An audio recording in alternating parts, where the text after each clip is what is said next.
If you're doing construction lending that has relatively shorter term, and the amount outstanding is unpredictable because of your draws are going to be based upon how much work is done, you're typically going to go with SOFR or a floating rate loan.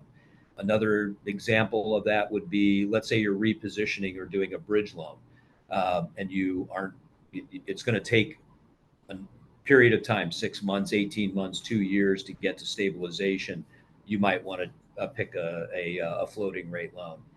Interestingly enough, with the yield curve being inverted, it was arguing for, maybe using floating rates because 2 years, 3 years down the road, the longer end of the curve was suggesting that rates were going to be lower.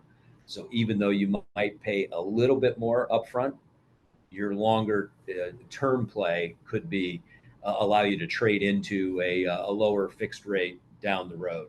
So those are all three examples of where it might come into play. But I'll also share this with you. The SOFR or LIBOR-based loans, for the most part, SOFR has replaced LIBOR at this point in time. So almost every floating rate loan is either going to be prime-based or SOFR-based at this point. And you'll also find a lot of people will use a derivative or a hedge, often referred to as a swap, to maybe start with a floating rate loan, but then have the option of fixing the rate either down the road or up front, where they're just trading a fixed rate for a floating rate with a third party.